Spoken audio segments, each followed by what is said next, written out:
Hi, everyone. Thank you so much for joining us tonight.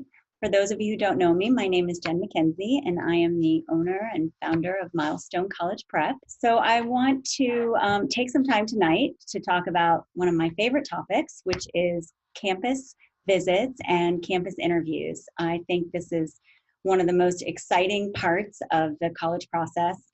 Certainly for parents, as we get to tour colleges with our students and we get to get all nostalgic and wish we could go back to school and torture our children with lots of stories about our college days.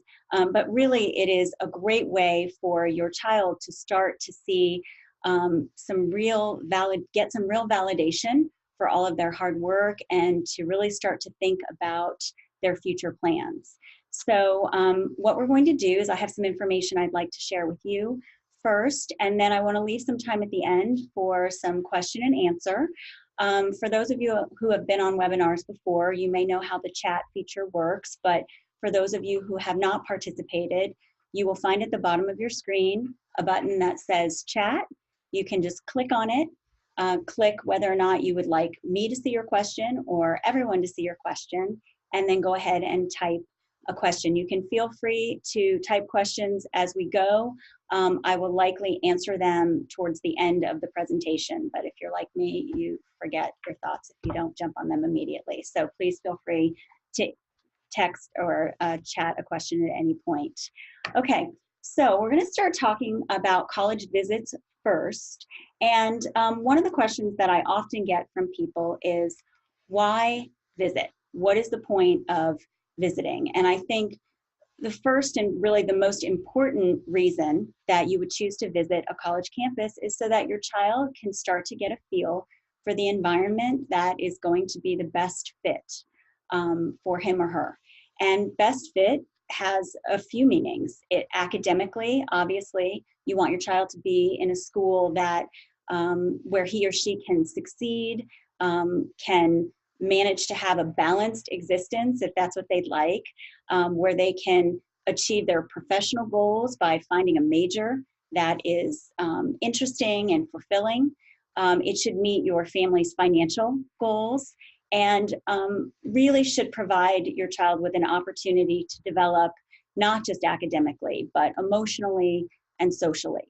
The other reason why it can be important to visit is for something called demonstrated interest. And I think that it is important to understand what this is and the value of demonstrated interest or its place in the admissions process. So what demonstrated interest means, for those of you who are not familiar with the term, is the amount of interest that your child actually demonstrates towards a university. Now, campus visits are by no means the only way to show interest. They just happen to be probably one of the more obvious ways. But certainly it doesn't make sense that you're going to hop on a plane and travel all over the country visiting schools, so your child can show interest by requesting information on a website, attending local presentations, following a school on social media. Although you should definitely make sure your child's social media is clean if they choose to do that. But campus visits demonstrate to a school that your child is excited and interested in attending that university. The reason that demonstrated interest matters, and it does not matter for every school, and we'll talk a little bit about why it might matter, is because many schools, or actually all schools, want to have what's called a very high yield rate. And the yield rate is the number of students who are offered admission who then choose to enroll in a school. The yield rate is one of the numbers that factors into the US News and World Ranking. And while anybody who has spent even 5 minutes with me knows that I'm not necessarily a huge fan of those rankings, they are a part of what we have to deal with in the admissions process. Colleges want a high yield rate, and as a result, they want to feel confident that the schools that they are, or the students that they are going to offer admission to are going to say yes. And that's why demonstrated interest matters. It tends to matter the most for students or for schools that are what I like to call sort of the bridesmaids schools. There's schools that are often the backups for very elite universities. Often it's private schools. These schools, like a University of Miami or a Tulane, will not insist that students visit, but would certainly encourage it and will factor that in, just like they will grades, test scores, rigor, resume, essay. Demonstrated interest is one of the many factors that that is considered in the process. If you have plans to, or you're trying to make plans to visit a school and you want to know if it's a school that looks at demonstrated interest, you can certainly reach out to us in the office. But there's actually a great resource, a website known as College Data, and you can put College Data and the name of any university, and it will pull up the common data set for that school. Every school updates their information on a yearly basis. So you can click on the admissions tab for the particular school, scroll down, and you will actually see a chart of a bunch of factors and how important they are. Schools that list demonstrated interest as even considered are schools that you may want to visit. The third reason, we just got a question in, and we'll go ahead and address some of these questions towards the end. The third reason, as I mentioned, is because it's really fun to visit schools, and it really helps students understand why they have been doing all of the hard work that they've been doing all along. All right, so you've decided that you're going to visit and you need to plan your trip. So let's talk about how you're going to plan your trip. Now, you will hear me say this a couple times throughout the presentation. At this point, I feel with sophomores and juniors that it's very important that every time you go to a school, you actually plan to take an official tour, leave a footprint at that school, and not just sort of drive through campus. I feel like when you do drive through campus, it is a missed opportunity. Oftentimes, students are making assessments about the school based on sort of very limited information. And again, if it is a school that looks at demonstrated interest, you're missing an opportunity. So the first thing that I would suggest is decide where you're going and then make your reservations for the tours and information sessions. You can do this on all of the school websites. They actually make it very easy. You'll go to the Plan a Visit link and click on it, and they will actually pull up a calendar so that you can see what days tours are available. You will click on that and register for the tour. Please register with your child's name. Everything at this point should be in your student's name with your student's email. So if your child has an email that is perhaps a little less than professional, now would be a good time to create a college email for when you're starting to plan tours. I get this question a lot, and I feel like it's important to address. Is it necessary to go when school is in session? So if it's possible, I think it's helpful to go when school is in session because you can really observe how students interact and what kind of students are on campus, and you can get a better feel perhaps for the vibe on campus. But it's not absolutely necessary. And certainly for big state universities, they're in session all year long. So the Florida schools, Florida State, UF, UCF, there are plenty of students on campus in the summer. I will tell you that I often tour in the summer myself just because that's when it's convenient to do so. And you can typically get a pretty good feel for what students are doing from the tour guides and from the admissions counselor. So if that's the only time you're able to go, then that's when you plan your visit. Really important, I think, though, is to plan to do only 1 or 2 visits in a day. And this is something that I always get a little pushback on when parents are like, we have 2 days and we want to cover 6 schools. I can tell you with almost absolute certainty that the third school that you see every day will be the least popular because everyone will be tired and your child will be sick of hearing people talk about colleges, and you're going to lose a lot by doing that. So I would really encourage you to do only 1 or 2 schools in a day, to pick perhaps those schools that would be the most solid target schools, or those schools in a particular area that are going to look at demonstrated interest, or even perhaps planning it so that your child is getting a feel for different types of schools. So if you're going into a city like Boston, which has so many colleges to tour, perhaps you choose BU, which is a true city school, and then you decide to head out to a Brandeis or a Tufts, which is a campus outside of the city, to give your child a feel for the different types of environments.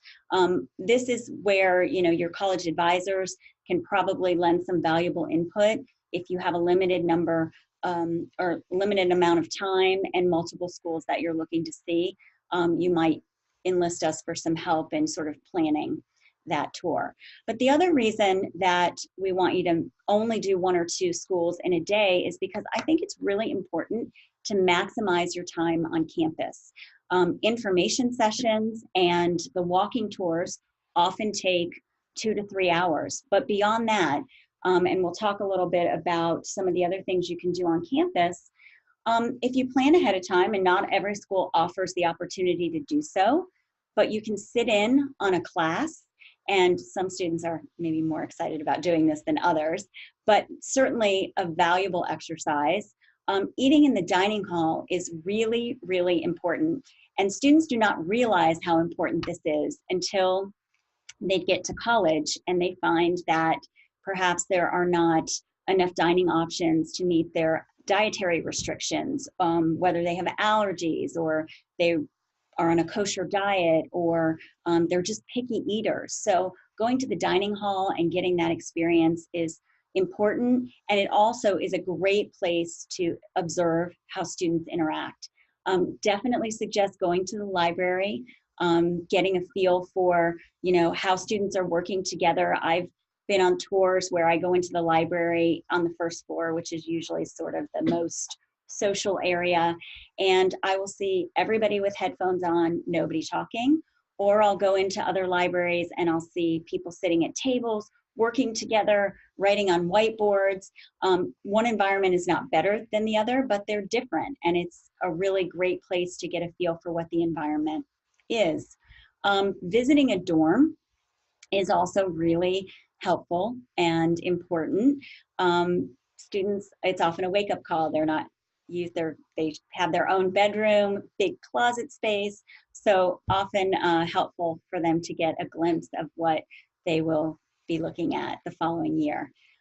Picking up official material from the admissions office is really important, and I will tell you, I have gotten some of my best information standing at the admissions desk, talking to the students who are behind it, just about the class sizes and what students do on the weekend and how accessible the professors are.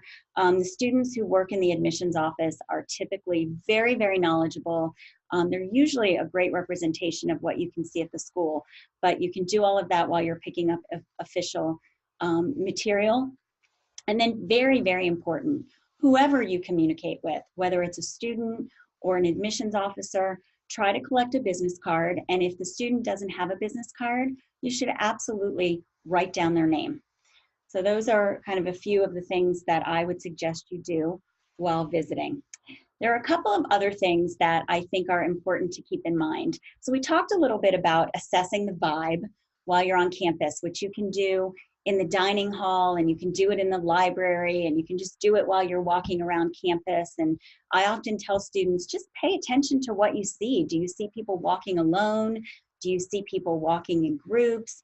Do people look happy? I've been on certain campuses where you can tell it's a serious student body.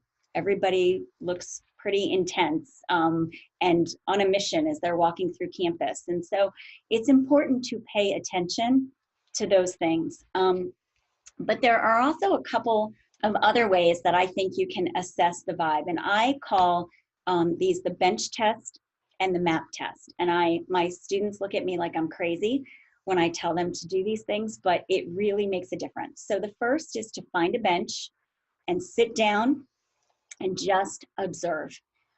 You're not worried about walking and finding out where you're going.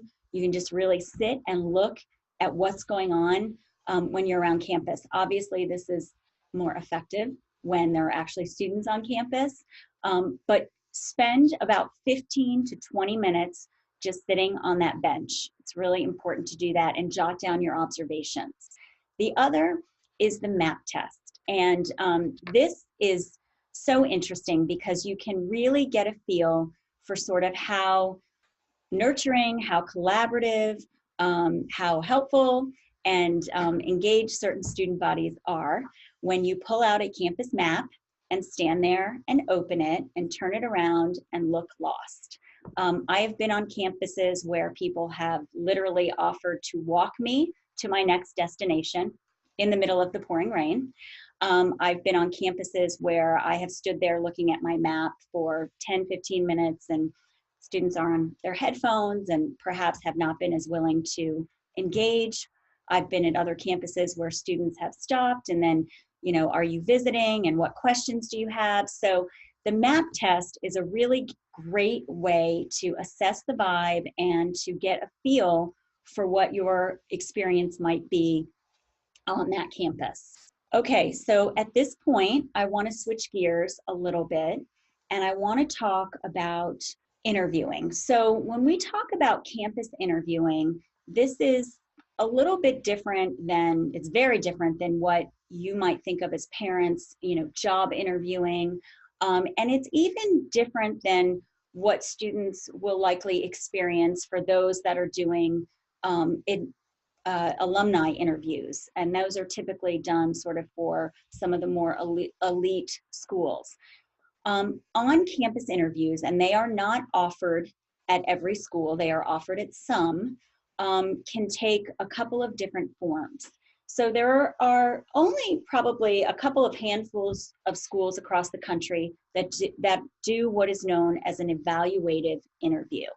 An evaluative interview means that that interview becomes part of your admissions file.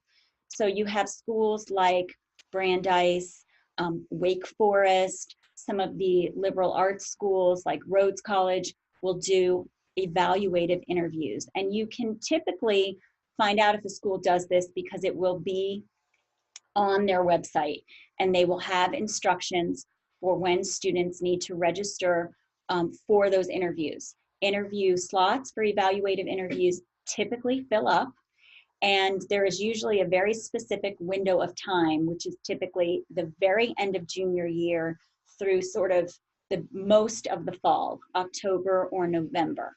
So that's something that as you're researching schools and as you decide that you're really excited about a school, you will want to look and see if they do an evaluative interview. So typically the evaluative interviews are conducted by admissions officers, but sometimes they are conducted by admissions students that are usually juniors, seniors, very experienced in interviewing. They are typically anywhere from about 20 minutes to an hour. And these interviews require extensive preparation because students really need to know before they even step foot on campus a lot about those schools. They need to understand the programs that they might be interested in. They need to understand some of the distinctive characteristics of those schools. They can certainly find this information by looking at the websites, by searching YouTube videos, doing virtual tours through websites like UVisit. But it is really important that students have a solid understanding of what that school might offer them. And I would definitely suggest doing some mock interview prep. Now, these evaluative interviews can run the gamut. So some schools, like a Wake Forest, tend to ask very detailed questions, not only about what is appealing to a student, but also about the subjects that they love to study and the books that they've read. And so it can really help to have some preparation there because those questions tend to throw a lot of students. Other schools like Brandeis, it's really more about tell us who you are, what you think you'll bring to the table, more open-ended questions. So it is important that students be prepared for evaluative interviews, although most students will not, or the vast majority, I should say, will not necessarily have to deal with evaluative interviews. The other type of interview, which is generally more informal, is an informational interview. So oftentimes, these are not planned or scheduled. These might be the interviews when you go to tour a school like Tulane, and after your tour, you swing back by admissions and ask an admissions officer if they have some time to speak to you. At many schools, there are admissions staff sort of on hand all day long to meet briefly with students and parents.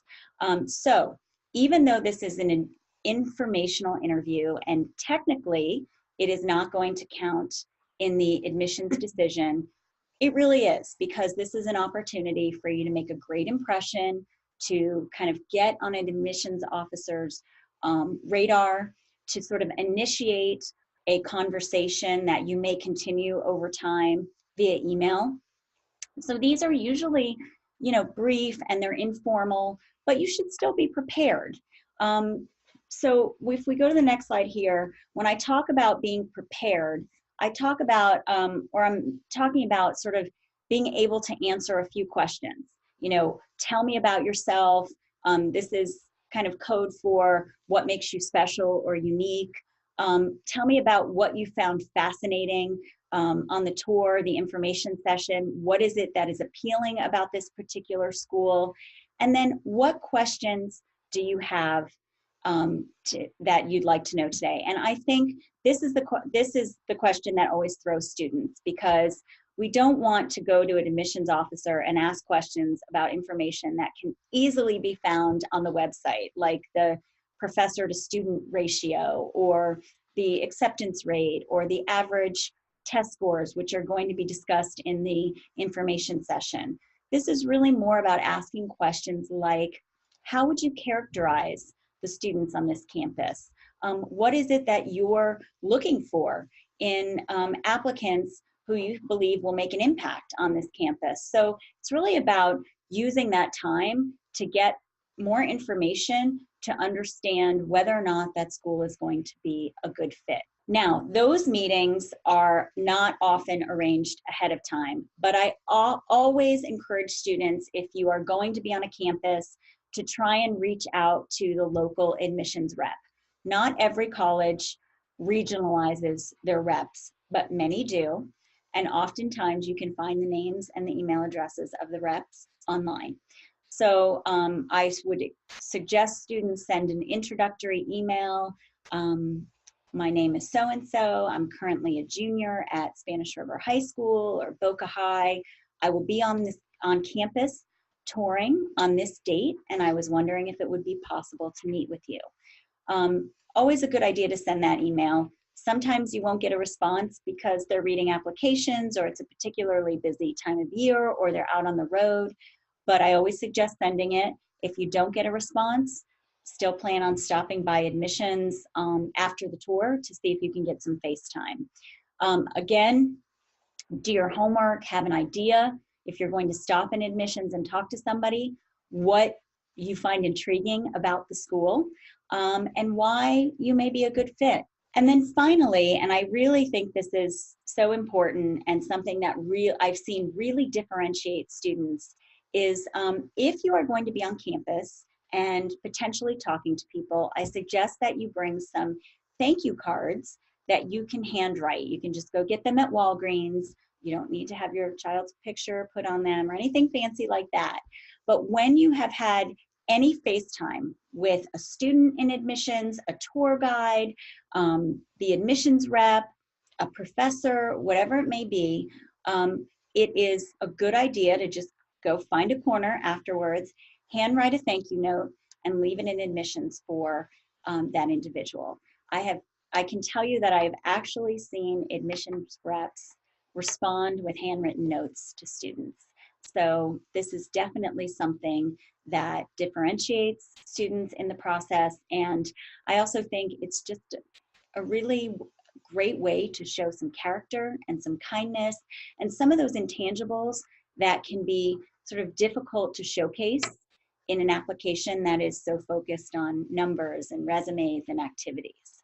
So that is a suggestion for every campus visit. What to wear while visiting. Now, if you are doing a formal evaluative interview, you're going to take it up a notch, but bear in mind that you will still be walking a great deal around campus. So comfortable shoes, decent shoes, even tennis shoes would be appropriate as long as they are in pretty good shape. Think if you're interviewing business casual. If you are not interviewing but touring campus, I would say try to avoid ripped jeans. But other than that, if it's colder weather, jeans, sweatshirts, you do not have to wear the school's logo sweatshirt, but you probably shouldn't wear a different school's logo. You wouldn't think that that's something to discuss, but every once in a while we see it. So you're going to wear a sweatshirt, a sweater. Ladies, if you're interviewing, you could wear a cute dress and a cardigan. If it is summer and it is really hot, it is appropriate to wear shorts as long as they are not short shorts, no Daisy Dukes. So think about being appropriate, think about being neat, and comfortable shoes are a must. So you visit multiple schools and there's a whole lot of information floating around in everybody's heads. So the first thing that I think is really important after each visit is to take some time to reflect on the visit.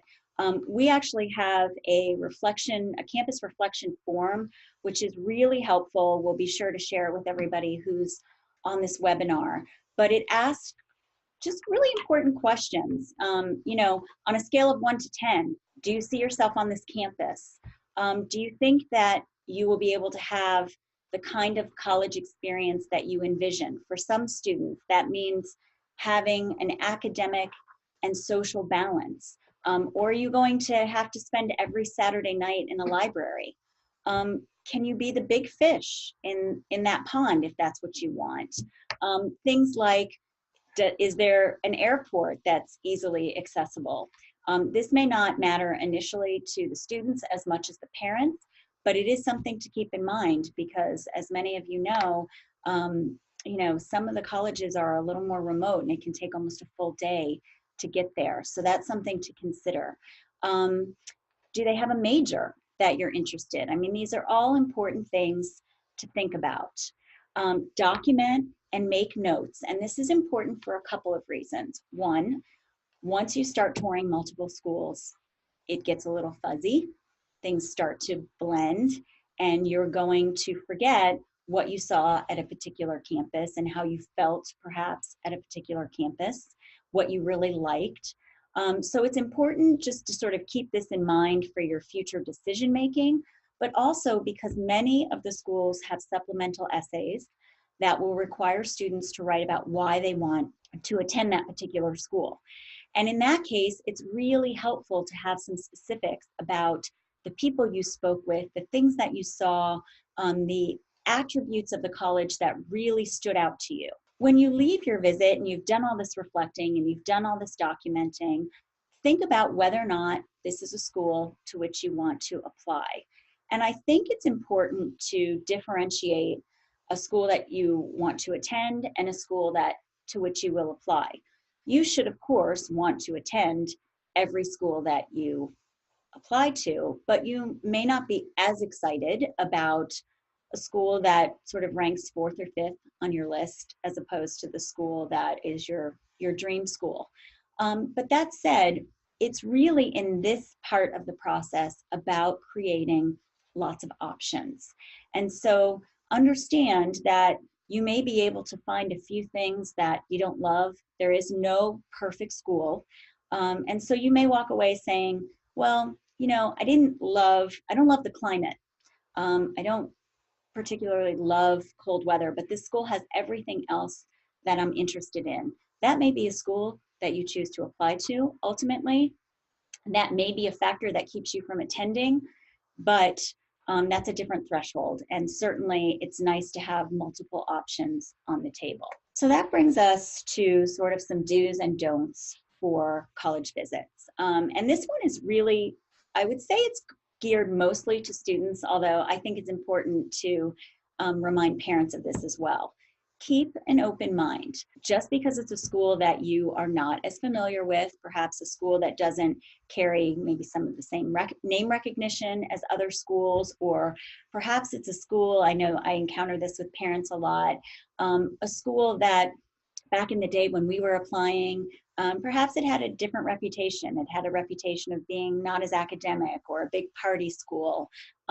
Colleges evolve, and certainly going into every visit with an open mind and really being ready to receive sort of all the positive attributes that a school has to offer is going to make the visit much more enjoyable. And I can tell you, sometimes you walk away from a school saying, wow, I mean, it happens to me all the time. I had no idea that school had so much to offer. And, you know, you find a hidden gem somewhere. Do ask a lot of questions. This is your opportunity to gather information, and you may not get another chance to visit that campus until after you've gotten an admission decision. And at that point, you're feeling a little more pressured. So this is a great, relaxing time to ask a lot of questions.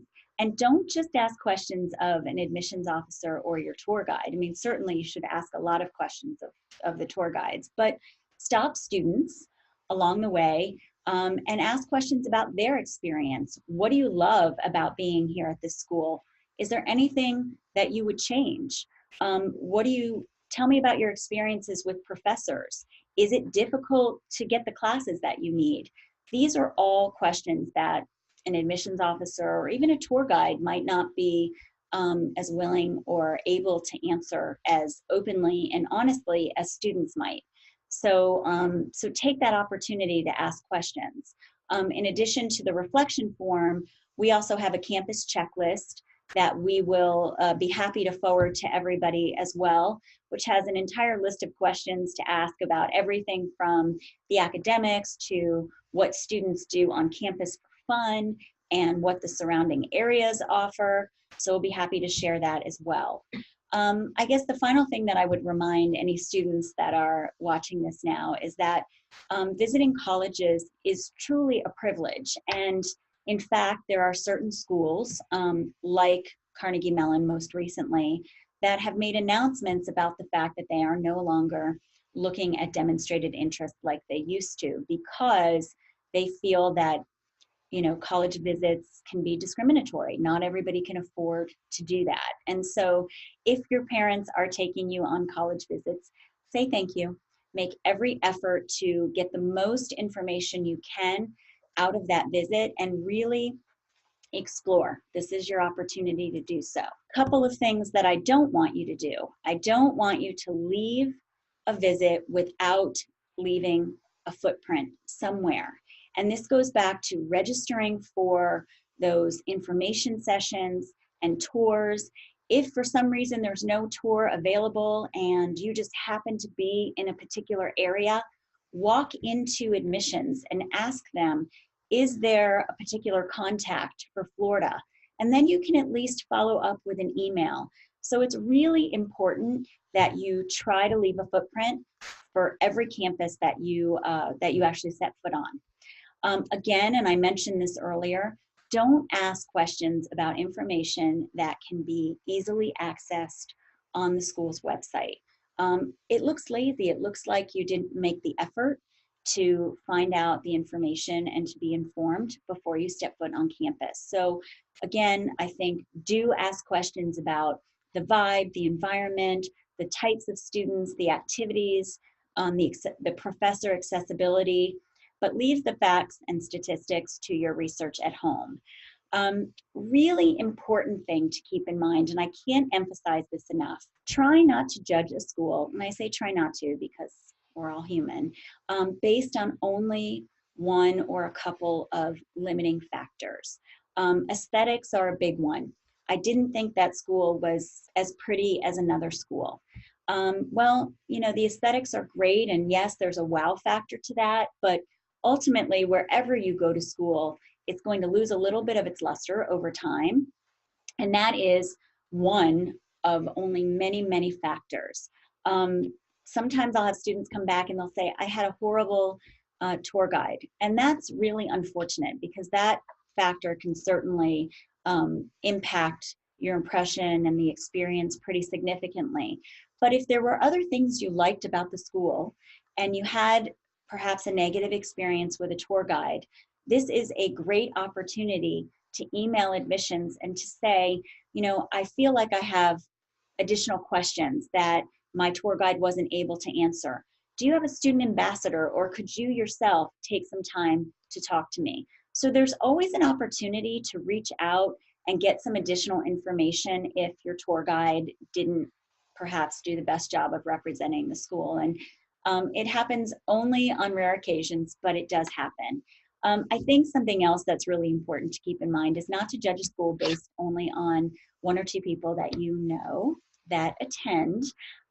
It's, you know, I hear it all the time where students will say, oh, I know so-and-so goes there and I'm not a fan.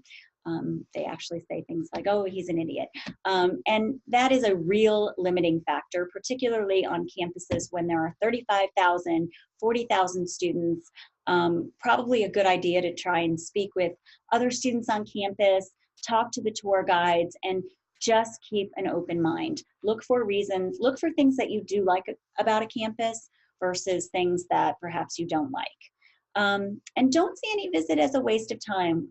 There will definitely be schools, if you're touring multiple schools, that you walk away from and you say, I don't think that's a fit for me. And that's okay, because at this stage, I always say that students and parents don't even know what they don't know.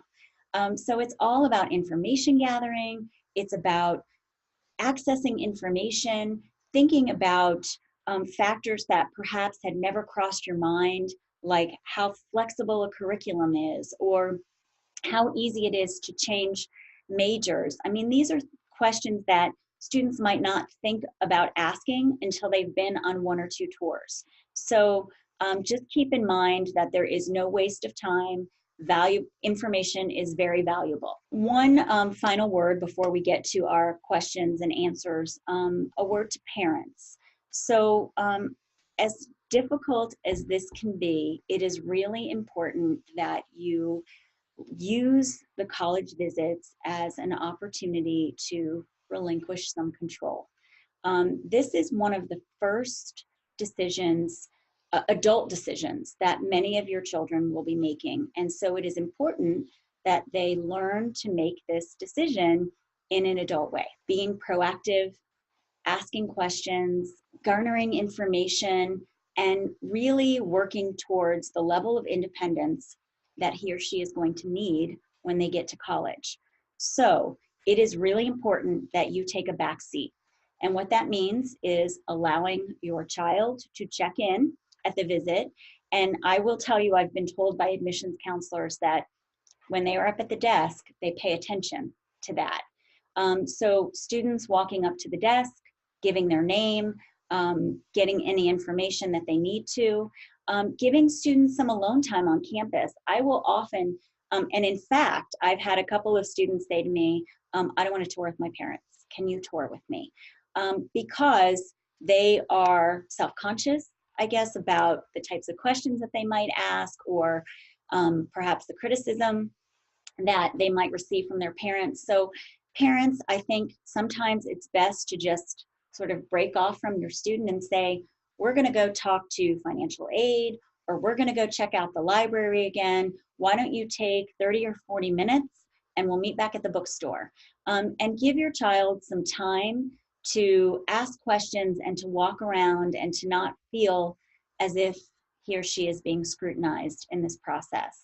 And finally, and I think this is probably the most important advice I can give you, reserve sharing your opinions about a school until you have heard your child's opinions. Because ultimately, I say to parents, you can set financial parameters and you can set geographic parameters, but beyond that, this is going to be your child's experience. And so it is really important that the college that your child chooses is his or her choice. So refrain from giving too much of your observations and opinions until you've heard your child's. And even then, try to be somewhat reserved in sounding, I guess, too opinionated. Maybe ask questions. So, did you notice that students didn't seem to be talking to one another? Is that something you observed, or when you were walking around on your own, did you see something different? So I guess you can sort of lead your student to any observations that you might have noticed, but be cautious about, being too sort of vehement in your opinions. So that basically covers the information that I wanted to share with you about college visits. We did get a question that came in earlier regarding athletes. And so because we are on a limited time frame, we will be doing a future webinar on athletic recruiting specifically. So we'll address it at that time. Certainly, if you have time-sensitive questions, I would definitely encourage you to call the office. But we're going to stay focused for the moment on questions related to college visits. One of the questions that we often get, and we covered it a little bit, is when do we recommend that students start touring schools? This can certainly vary from student to student, but I would say if you're in a particular geography when your student is a sophomore, it might be appropriate to start looking at schools, but think in terms of very realistic schools.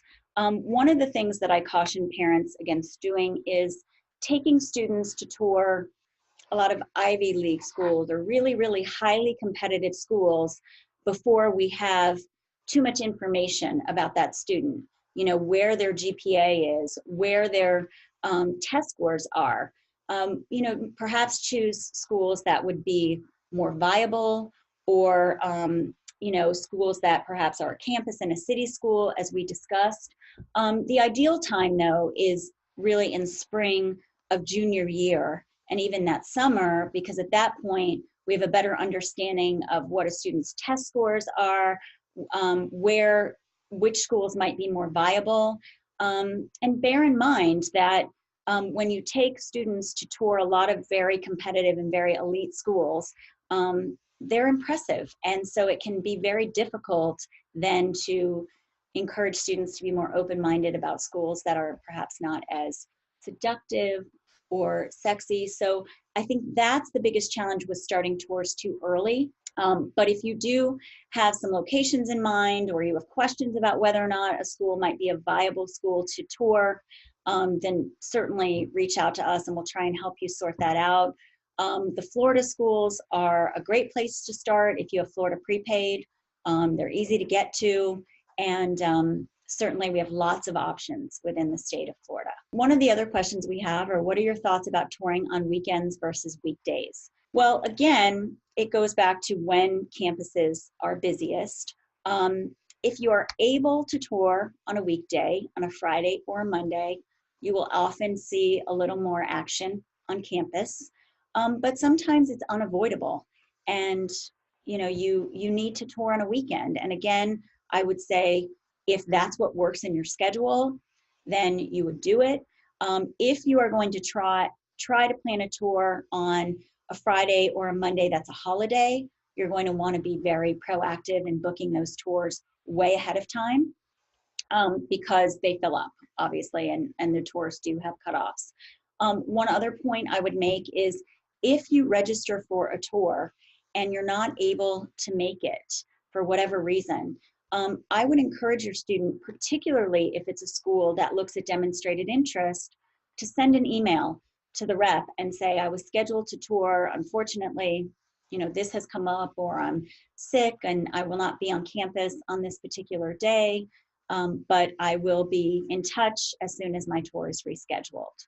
And that happens occasionally. So do we have any other questions? I think hopefully we've covered this and maybe clarified for you how to make the most of your college visits, when to start visiting. But certainly if you have any other questions at any point, oh, we do have one more.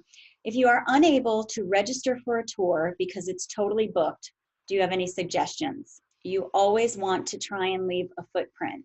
So if it is possible to tour at a different time, and actually the follow-up question is call, just show up, Well, if you just show up, you're likely they're not going to have space for you. So unless somebody else doesn't show up at that point, then you may be able to get in and sit in on the information session. But it's a little bit risky because usually they take a certain number because that's all that they're able to accommodate. And I would say if you absolutely have to tour on that day because that's what works for you, then go and then speak to admissions and an admissions rep at the desk and say, unfortunately the tour was completely full.